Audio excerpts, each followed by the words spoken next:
Categorise చేసి దాని గురించి మరింత స్పష్టమైనటువంటి అవగాహన, స్పష్టమైనటువంటి అప్రమత్తత, సూచనలు సలహాలు చేయడానికి కూడా అవకాశం ఉంటుంది.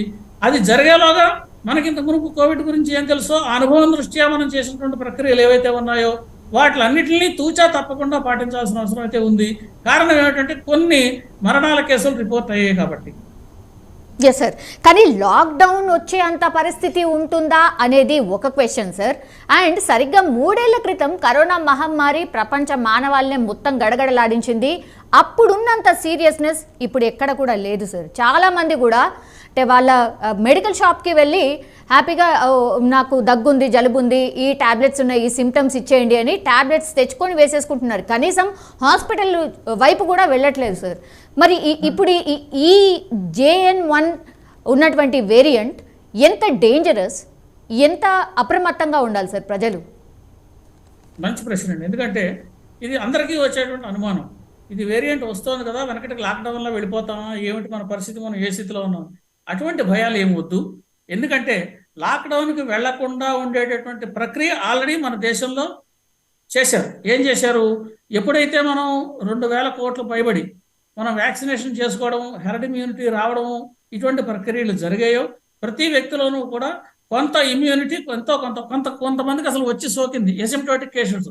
ఇటువంటి కేసుల్లో కూడా ఇమ్యూనిటీ వచ్చిన వాళ్ళు, ఇలా రకరకాలైనటువంటి ఇమ్యూనిటీ వచ్చిన వాళ్ళు ఉన్నారు. కాబట్టి మనకు వెనకటి రోజుల్లోలాగా లాక్డౌన్కి వెళ్ళే పరిస్థితికి అయితే రాము. కానీ ఈ కేసులు పెరిగి ఎక్కువ మందికి ఒకటే కుటుంబంలో 5గురికి కరోనా వచ్చింది అనుకోండి, ఎవరు లేవలేని పరిస్థితిలో ఉంటుంది. ప్రమాదకర పరిస్థితి. ప్రమాదం అంటే ఏమీ పని జరగని పరిస్థితుల్లోకి వస్తాం కదా. కాబట్టి అటువంటి పరిస్థితి రాకుండా చేసేటువంటి చర్యలు ఏం తీసుకోవాలనేటువంటిది మనకి లోగడ జరిగినటువంటి ప్రక్రియలని తెలియజేసాయి. కాబట్టి అటువంటి జాగ్రత్తలు తప్పనిసరిగా తీసుకోవాలి. కోవిడ్ అయితే మాత్రం ఐసోలేషన్లో ఉండడం కూడా మంచిది. లాక్డౌన్ అయితే రావాల్సినటువంటి అవసరం లేదు, అంతటి పరిస్థితి లేదు.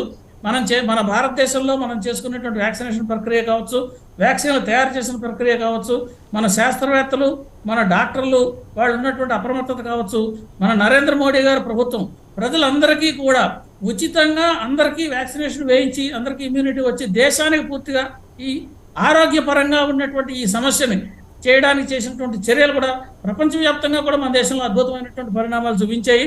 కాబట్టి మనం దాని గురించి భయపడాల్సిన పని లేదు. కానీ కొత్త వేరియంట్ వచ్చినప్పుడు దీనివల్ల కొంత న్యూసెన్స్ ఉంటుంది. ఇది మన మధ్యలోనే ఉంటుంది.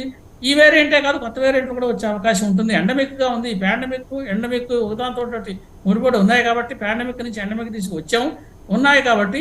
అయినా ఆ కరోనా వైరస్ కూడా తన అస్తిత్వాన్ని చాటుకోవడం కోసం అని చెప్పి దాని పరిస్థితి చేస్తూనే ఉంటుంది, అది ఆగదు. కాబట్టి ఏ రకమైనటువంటి మ్యూటేషన్ ఎప్పుడు వస్తుంది అనేటువంటిది మనం ఊహించలేము.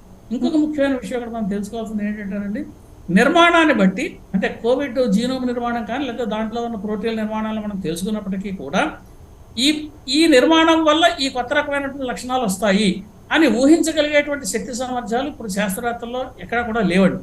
అందుకని ఏమవుతుంది,